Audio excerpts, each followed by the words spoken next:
Storage objectives. इस lesson को करने के बाद आप जान सकेंगे कंप्यूटर स्टोरेज से क्या मुराद है, स्टोरेज की टाइप्स कौन सी हैं और आम इस्तेमाल होने वाली स्टोरेज डिवाइसेस कौन सी हैं।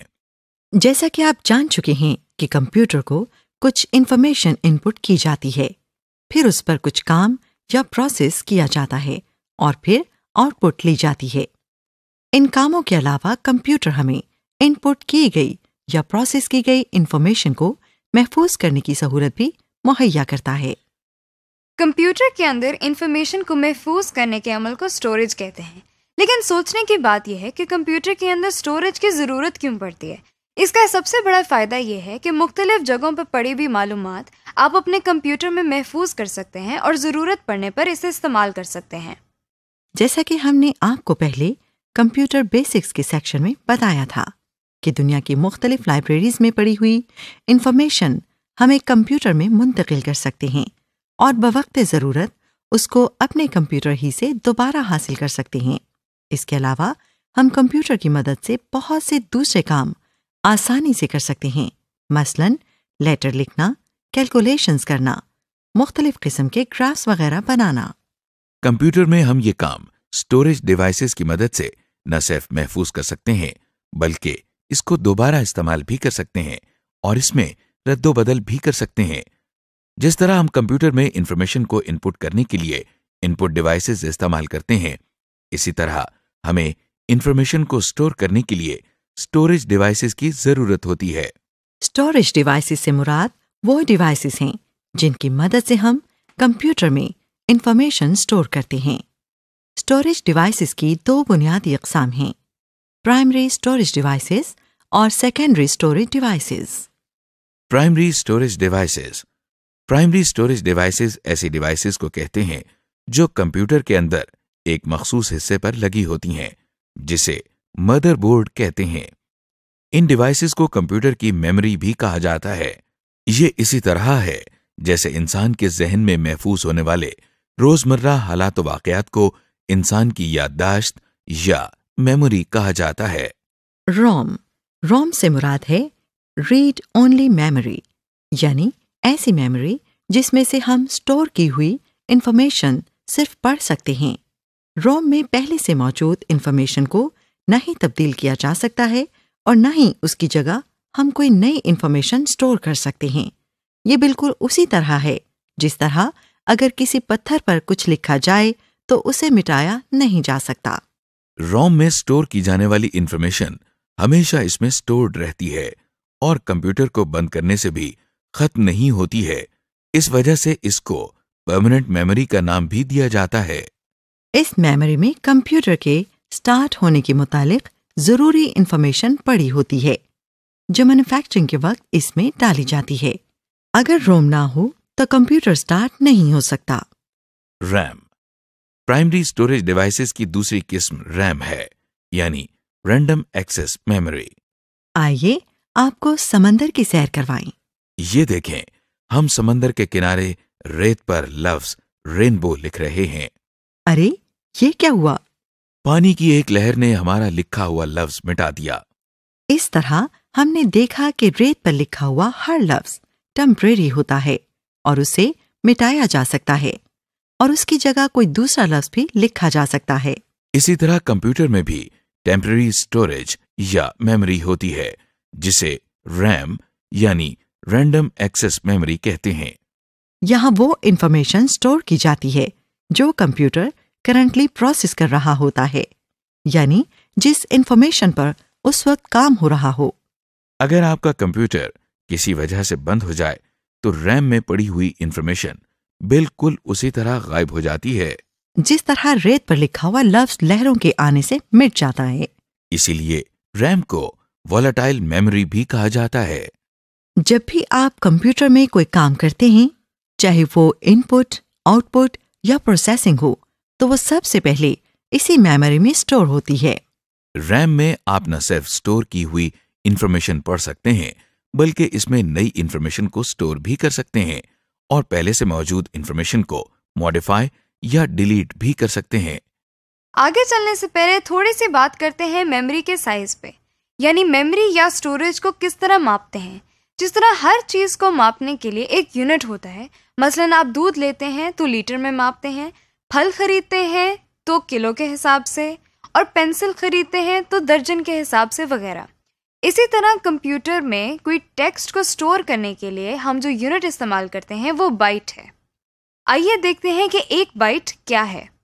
मसलन अगर आप लिखते हैं पाकिस्तान, तो आप इस एक वर्ड में 8 हुरूफ यानी कैरेक्टर लिख रहे हैं। हर कैरेक्टर को स्टोर करने के लिए जितनी जगह दरकार है उसे हम एक बाइट कहते हैं। तो यूं समझें कि जितनी बाइट्स हैं उतने कैरेक्टर आप स्टोर कर सकते हैं। बाइट एक छोटा यूनिट है, जैसे ग्राम। 1000 ग्राम मिलकर 1 किलोग्राम बनाते हैं। इसी तरह तकरीबन 1000 बाइट्स मिलकर 1 किलोबाइट बनाती हैं, जिसे हम 1 किलोबाइट लिखते हैं। इसी तरह 1000 किलोबाइट्स मिलकर 1 मेगाबाइट होता है और 1000 मेगाबाइट्स मिलकर 1 गीगाबाइट बनाती है। आजकल मार्केट में 4GB और 8GB की रैम आसानी से दस्तयाब है। Secondary storage devices. Primary storage devices की तरह सेकेंडरी स्टोरेज डिवाइसेस भी डेटा और इंफॉर्मेशन स्टोर करने के लिए इस्तेमाल होती है। आइए देखते हैं कि प्राइमरी स्टोरेज डिवाइसेस के होते हुए कंप्यूटर में सेकेंडरी स्टोरेज डिवाइसेस की क्या जरूरत है।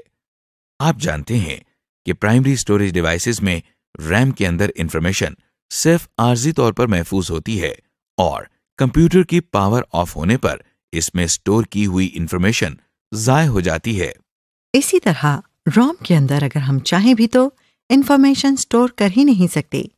इसलिए हमें ऐसी स्टोरेज डिवाइस की जरूरत है जहां हम खुद इंफॉर्मेशन को इस तरह स्टोर कर सकें कि कंप्यूटर के बंद होने के बावजूद इंफॉर्मेशन महफूज रहे। इस तरह सेकेंडरी स्टोरेज डिवाइसेस को मुतारफ कराने की जरूरत सामने आई। ये वो स्टोरेज एरिया है जिसमें प्राइमरी स्टोरेज के मुकाबले में ज्यादा डेटा स्टोर किया जा सकता है। अगर कंप्यूटर की पावर ऑफ भी हो जाए तब भी इन स्टोरेज डिवाइसेस में हमारी इंफॉर्मेशन महफूज रहती है, इसीलिए ये नॉन वॉलेटाइल स्टोरेज डिवाइसेस भी कहलाती हैं। इस वक्त आप स्क्रीन पर मुख्तलिफ किस्म की सेकेंडरी स्टोरेज डिवाइसेस देख रहे हैं। हम इन सब को तफसील से देखेंगे। Magnetic disk. Secondary storage devices में मुख्तलिफ टाइप्स के डिवाइसेस शामिल हैं, जिनमें से पहली टाइप मैग्नेटिक डिस्क्स हैं। हार्ड डिस्क्स मैग्नेटिक डिस्क्स के जुमरे में आती हैं। हार्ड डिस्क, इसे हार्ड डिस्क इसलिए कहा जाता है क्योंकि ये एक हार्ड मटेरियल की डिस्क होती है। हार्ड डिस्क एक केसिंग में सील्ड होती है। आमतौर पर एक केसिंग के अंदर एक से ज्यादा हार्ड डिस्क्स इकट्ठी की जाती हैं ताकि ज्यादा इंफॉर्मेशन या डेटा स्टोर किया जा सके। इसमें भी डेटा सर्कुलर ट्रैक्स की फॉर्म में स्टोर होता है, जैसा कि आम म्यूजिक रिकॉर्ड्स में किया जाता है। इनकी स्टोरेज कैपेसिटी बहुत ज्यादा होती है, यानी इसमें हम बहुत ज्यादा डेटा स्टोर कर सकते हैं। आजकल कई हजार जीबी तक की हार्ड डिस्क मार्केट में आसानी से दस्तयाब है।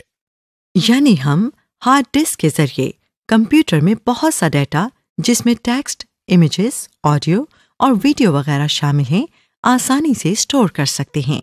जैसा कि आप जानते हैं, फ्लैश ड्राइव में हम डेटा आसानी से एक जगह से दूसरी जगह ले जा सकते हैं। ये सहूलत हार्ड डिस्क में इतनी आसानी से मुहैया नहीं है। ताहम एक फ्लैश ड्राइव हार्ड डिस्क की निस्बत ज्यादा पायदार नहीं, क्योंकि वो मुख्तलिफ औकात में मुख्तलिफ कंप्यूटर्स पर इस्तेमाल हो रही होती है, जबकि हार्ड डिस्क ज्यादातर एक ही कंप्यूटर में लगी रहती है। हार्ड डिस्क भी मैग्नेटिक डिस्क्स हैं, इसलिए अगर इनके पास कोई स्ट्रॉन्ग मैग्नेट ले जाएंगे तो डेटा या आपकी स्टोर की हुई इंफॉर्मेशन खराब या ज़ाय हो जाएगी। इसी तरह हार्ड डिस्क को बहुत ज्यादा दर्जे हरारत और आग से दूर रखें। Optical disc secondary storage devices की एक और अहम टाइप ऑप्टिकल डिस्क कहलाती हैं। इसे ऑप्टिकल डिस्क इसलिए कहा जाता है क्योंकि इसके ऊपर डेटा लिखने के लिए लेजर का इस्तेमाल किया जाता है। इसका डायमीटर 4.75 होता है और इसकी मोटाई 1 इंच के 20वें हिस्से से भी कम होती है। ऑप्टिकल डिस्क भी फ्लैश डिस्क की तरह आसानी से एक जगह से दूसरी जगह ले जाई जा सकती है। ऑप्टिकल डिस्क की आम इस्तेमाल होने वाली टाइप्स में CD-ROM, write once, read many discs, rewritable CDs और DVDs शामिल हैं। CD-ROM। आइए इसकी पहली टाइप यानी CD-ROM के बारे में देखते हैं। CD से मुराद है कॉम्पैक्ट डिस्क। ये भी एक डिस्क की शक्ल होती है। इसके साथ रोम का लफ्ज इसलिए लगाया जाता है क्योंकि जिस तरह प्राइमरी स्टोरेज में रोम से सिर्फ इंफॉर्मेशन रीड कर सकते हैं, इसी तरह इस डिस्क से भी हम इंफॉर्मेशन सिर्फ पढ़ सकते हैं और कुछ लिख नहीं सकते। ये देखें, आपको मार्केट में जो ऑडियो और वीडियो सीडीज नजर आ रही हैं, ये सब डिस्क्स ही हैं। हो सकता है आपने इन्हीं ऑडियो वीडियो सीरीज पर कुछ म्यूजिक भी सुना हो और कुछ फिल्म्स भी देखी हों। Write once read many. ये देखिए, ये ऑप्टिकल डिस्क की एक और टाइप है जिसे वॉर्म डिस्क यानी write once read many disc कहा जाता है। ये भी कॉम्पैक्ट डिस्क ही है। ये देखने में भी बिल्कुल CD-ROM जैसी ही लगती है। इन सीरीज पर आप इंफॉर्मेशन सिर्फ एक दफा राइट कर सकते हैं, यानी एक दफा इंफॉर्मेशन राइट करने के बाद दोबारा इस CD पर कोई भी इंफॉर्मेशन नहीं लिखी जा सकती। ताहम इस CD पर स्टोर किया हुआ डेटा आप बार बार रीड कर सकते हैं। इसका मतलब ये हुआ कि एक दफा डेटा या इंफॉर्मेशन राइट करने के बाद ये CD-ROM की तरह काम करती है। इस तरह की CDs आप अपने जरूरी प्रोजेक्ट्स या काम को स्टोर करने के लिए इस्तेमाल कर सकते हैं। Rewritable series. अब जो ऑप्टिकल डिस्क की टाइप आप देख रहे हैं, इसे रीराइटेबल सीरीज कहते हैं। जैसा कि नाम से जाहिर है, ये वो CDs हैं जिन पर हार्ड डिस्क की तरह न सिर्फ डेटा राइट कर सकते हैं बल्कि इसे चेंज या रिमूव भी किया जा सकता है। यानी आप इन सीरीज पर बार बार इंफॉर्मेशन या डेटा राइट और रीड दोनों कर सकते हैं। एडवांटेजेस। आमतौर पर CD-ROM, वॉर्म डिस्क और रीराइटेबल CDs पर 650 MB से लेकर 800 MB तक का डेटा स्टोर किया जा सकता है। इनकी मदद से हम ज्यादा डेटा एक जगह से दूसरी जगह आसानी से ट्रांसफर कर सकते हैं। इन CDs को इस्तेमाल करते हुए खास ख्याल रखें कि इन पर स्क्रैचेस न पड़ें ताकि आपका डेटा जाया ना हो। रोजमर्रा जिंदगी में बहुत सा ऐसा डेटा होता है जो एक CD पर पूरा नहीं आता, मसलन मूवीज, सॉन्ग्स वगैरह। खुशकिस्मती से हमारे पास DVD मौजूद हैं। DVD से मुराद डिजिटल वर्सेटाइल डिस्क है। आपको ये जानकर हैरत होगी कि DVDs के इजाद करने का मकसद वीडियो को स्टोर करना था। इसीलिए पहले इसको डिजिटल वीडियो डिस्क कहा जाता था। ताहम इसके बनाने वालों ने इसका नाम डिजिटल वर्सटाइल डिस्क इसलिए रख दिया क्योंकि इसमें न सिर्फ वीडियो बल्कि टेक्स्ट और ग्राफिक भी स्टोर की जा सकती हैं। ये लगती तो आम CDs की तरह है, मगर इनकी स्टोरेज कैपेसिटी आम CDs के मुकाबले में कई गुना ज्यादा होती है। DVDs की दो अकसाम होती हैं। एक को DVD-ROM कहते हैं और दूसरे को DVD-RAM कहते हैं। DVD-ROM भी CD-ROM की तरह काम करती है, यानी इस पर से इंफॉर्मेशन सिर्फ रीड की जा सकती है। इसे मॉडिफाई या रिमूव नहीं किया जा सकता। मसलन किसी DVD-ROM पर स्टोर की हुई मूवी आप देख तो सकते हैं, मगर किसी नई मूवी को इस DVD में स्टोर नहीं कर सकते। DVD-RAM रीराइटेबल CDs की तरह काम करती हैं। यानी इनमें आप न सिर्फ डेटा रीड कर सकते हैं, बल्कि इसमें आप नया डेटा या इंफॉर्मेशन स्टोर भी कर सकते और पहले से मौजूद डेटा रिमूव भी कर सकते हैं। आमतौर पर एक DVD पर 4.7 GB की इंफॉर्मेशन स्टोर की जा सकती है। DVDs भी CDs की तरह आसानी से एक जगह से दूसरी जगह ले जाई जा सकती हैं। Other devices. मैग्नेटिक डिस्क्स और ऑप्टिकल डिस्क्स के अलावा और भी स्टोरेज डिवाइसेस मौजूद हैं। ये एक अहम स्टोरेज डिवाइस है जिसे मैग्नेटिक टेप कहा जाता है। ये देखिए, ये एक आम ऑडियो कैसेट जैसी ही है। मैग्नेटिक टेप पर डेटा एक लाइन में इस तरह पड़ा होता है कि जो डेटा पहले स्टोर किया होता है वो पहले पढ़ा जाता है और जो डेटा बाद में स्टोर किया जाता है वो बाद में पढ़ा जाता है। जबकि मैग्नेटिक डिस्क और ऑप्टिकल डिस्क में ये जरूरी नहीं होता कि पहले स्टोर किया हुआ डेटा पहले ही पढ़ा जाए, इसकी स्टोरेज कैपेसिटी बहुत ज्यादा होती है और इस पर आप डेटा या इंफॉर्मेशन की एक कॉपी बनाकर लंबे अरसे के लिए महफूज कर सकते हैं।